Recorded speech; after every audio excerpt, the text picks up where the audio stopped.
Hey everybody, I'm Lindsay and I want to welcome you to Let's Talk About That, the show where a Lyra mental health coach like myself answers one of your top questions about mental health and well-being. So as we continue marking time in our little pods of uncertainty and isolation, I was thinking it could be fun to start with a whimsical scenario, which I'll pose as a question. What if you had the ability to instantly distance yourself from the confusion, challenge, and pain that comes with being alive? What if you were able to call on this ability anytime you needed it, in a way which didn't require changing a single aspect of your life? What if I told you that right now, this ability is already inside of you? When leveraged, it can help reduce symptoms of depression, anxiety, and chronic pain. It can promote positive body image, foster self-compassion, fight memory loss. It can even help increase feelings of empathy for yourself and other people, and in one study has been shown to reduce implicit age and race biases. Sound too good to be true? Oh, good news, my skeptical friends. This special ability is very real, and there's scientific evidence to prove its value. The best part is, you needn't be a superhero, sage, or Jedi to leverage this power. All you need is you and your formidable consciousness. This week, let's talk about removing the barriers to mindful awareness. I should note, you'll also hear me use the word mindfulness interchangeably throughout this video. So, perhaps hearing the word mindfulness conjures up images of gilded Buddhas or monks in orange robes sitting cross-legged for hours. Your mind would be on the right track. The concept of mindful awareness is rooted in Buddhism and stems back thousands of years. But in the 1970s, Jon Kabat-Zinn, an American biologist, professor, and founder of the Center for Mindfulness in Medicine, Healthcare, and Society at UMass Medical School, began applying mindfulness from a scientific as opposed to religious frame. He was instrumental in researching and developing the practice of mindfulness for medical and therapeutic applications. And he created an accessible definition to describe mindful awareness as paying attention on purpose, in the present moment, non-judgmentally. Here's how I like to think about it. Engaging in mindfulness is like choosing to notice what's been here all along and will remain even when your attention drifts. This never-ending cycle of drifting and returning, getting caught up in something and then coming back, is a way to acknowledge the ongoing flow of experience inherent to life. If this is feeling a little alien to you, consider a moment when you were fully attentive and engaged with something, noticing all the little details. Perhaps it was watching your child's face as they tried a new food, or focusing on the sound of the wind, maybe feeling the texture and warmth of petting a furry animal. That's practicing mindfulness. Sometimes this comes easily, and sometimes we have to bring a little more commitment to the process. Then there's that part about engaging in the process without judgment. Maybe that's not an issue for you, but it's an issue for me. So we'll be addressing it in a little bit. Just know that it's super common for people to encounter feelings of resistance when approaching mindfulness for the first time. I've been practicing mindfulness since 2006, and I still encounter feelings of resistance some days. So I will offer you what I tell myself in those moments. That's normal, and it's okay.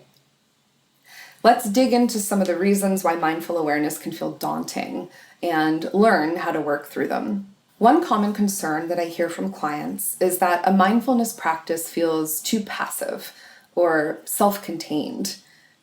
Often, these clients desire more skills-based, solution-oriented practices for reaching their goals. In this instance, I would reference some of the incredible evidence-based outcomes of mindfulness I shared earlier in this video. And it's also worth acknowledging that any skill you might desire to learn will ultimately be performed by you.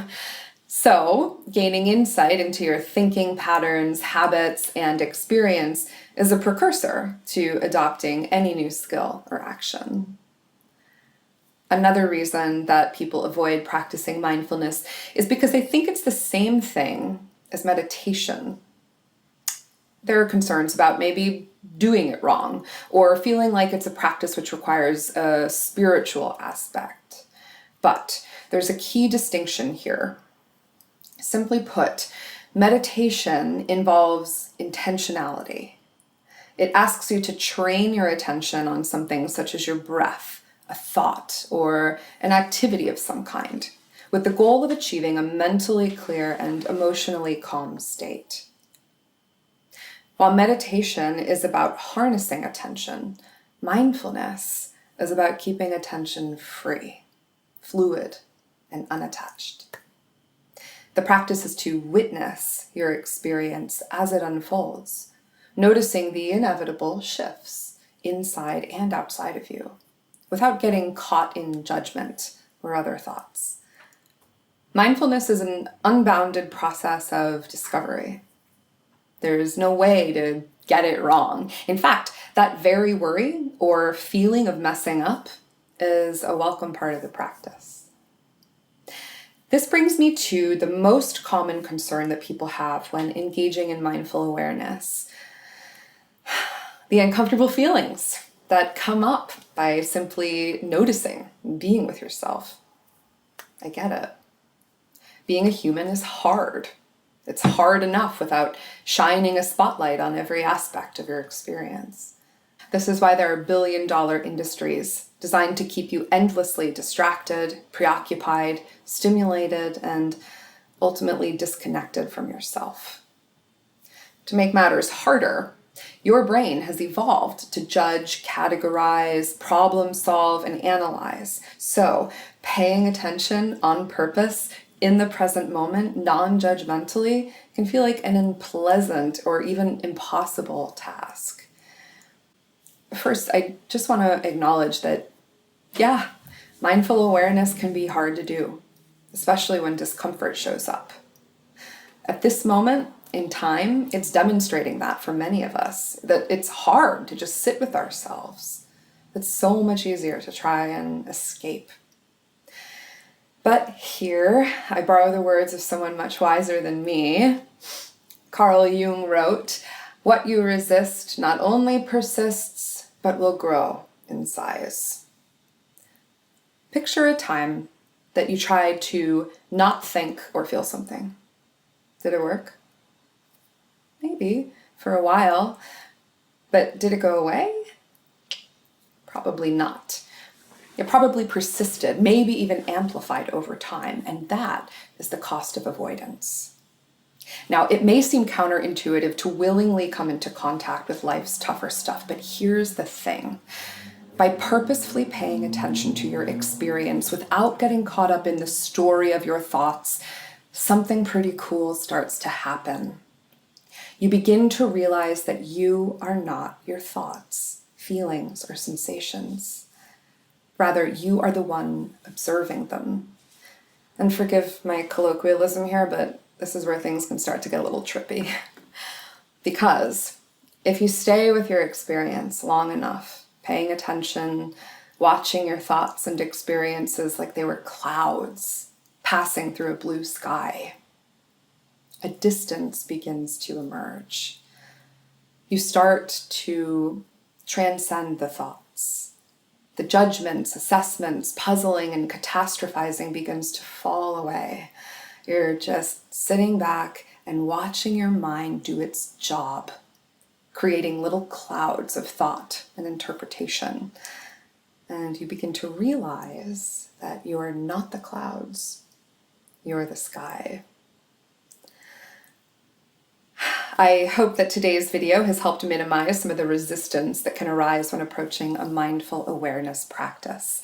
I want to thank you for watching and make sure to tune in next time for another episode of Let's Talk About That. Do you have a mental health related question that you think we should cover next? Let us know through the comment box linked below.